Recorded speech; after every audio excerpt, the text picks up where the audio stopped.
de Jorge Nuno Pinto da Costa, presidente do Futebol Clube do Porto. Podemos ver já aqui, e parafraseando o líder dos Dragões: aproveito para pedir ao Governo que nos pague o que é nosso e que tem em seu poder, que é o IVA, e que já devia estar em nossa posse desde o ano passado. São 4.750.000 euros. Não só não nos ajudam, como ainda retêm o que é nosso. Isso tem um termo no dicionário que não vou dizê-lo, mas procurem na letra C. São estas as palavras de Jorge Nuno Pinto da Costa. Diogo, não é novidade, o valor vai sendo atualizado, porque à medida que vai continuando sem receber o Futebol do Porto, o valor vai aumentando, mas aqui mais uma vez o líder dos Dragões a sublinhar este caso, que também acaba por ser um caso caricato. É verdade. Se nós fizermos um exercício de pensar o que é que o Estado português neste momento deve ao Futebol Clube do Porto?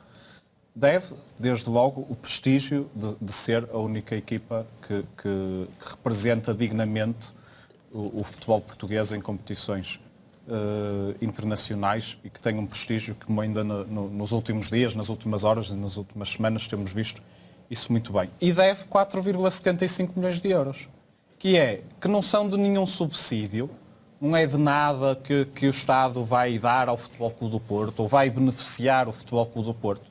É de impostos que o Futebol Clube do Porto pagou a mais e tem direito a ser reembolsado desde o ano passado. Não é propriamente um valor pequeno, são praticamente 5 milhões de euros, dos quais 3 já venceram a 31 de dezembro, por isso há 4 meses, não é? Ou 1 de janeiro, venceram, por isso estamos quase no fim de abril. E há aqui toda uma forma indecente do Estado se relacionar com os clubes de futebol. Note-se que tanto quanto sei, neste imbróglio, nas reclamações que o Futebol Clube do Porto tem tido de fazer, só consegue contactar o Estado e obter informações sobre este caso por via judicial, o que não é normal.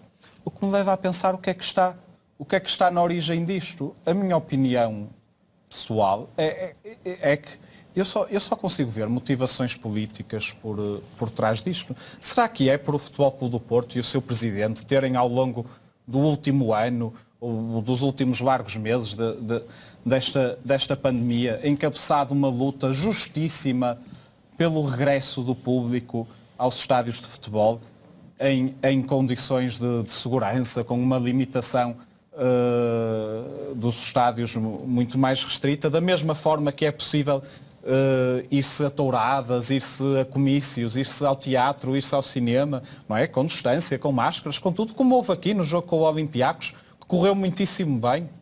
Era um teste para ver se corria bem, correu bem, não se fez mais porquê. Agora que o país está a reabrir, que estão a reabrir espaços que têm muito menos condições para acolher público do que os estádios de futebol permanecem fechados. Porquê? E se há alguém que nunca se calou nesta luta e a colocar estas questões, foi o Presidente do Futebol Clube do Porto, foi Jorge Nuno Pinto da Costa. Se há alguém que nunca se calou a denunciar a perfeita inutilidade da figura que ocupa o cargo de Secretário de Estado do Desporto nesta altura, que é um membro do Governo, não é? João Paulo Rebelo, foi Jorge Nuno Pinto da Costa. Por isso, isto arrasta-se há tanto tempo, o que é tão anormal, a devolução deste dinheiro que é do Futebol Clube do Porto, não é do Estado, é do Futebol Clube do Porto, e o Estado retém-no, e não dá respostas em tempo útil, e não dá respostas por via normal, é preciso recorrer à via judicial. Eu acho muito complicado dissociar disto motivações políticas que dizem muito da mesquinhez de quem tem lidado com os clubes de futebol e de quem olha para o futebol como uma atividade menor, apesar de ser uma atividade produtora de riqueza para o país, uma atividade que prestigia o país, e aí ninguém mais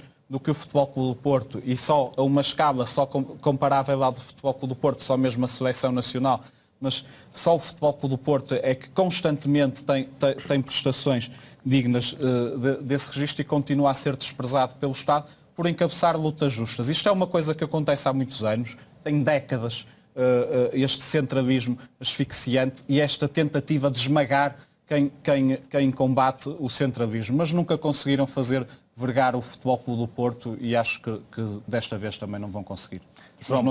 Mas também não vamos deixar, acho eu, de reclamar, porque aquilo que é do clube, não é do Estado, é do clube, por isso que paguem, mas é.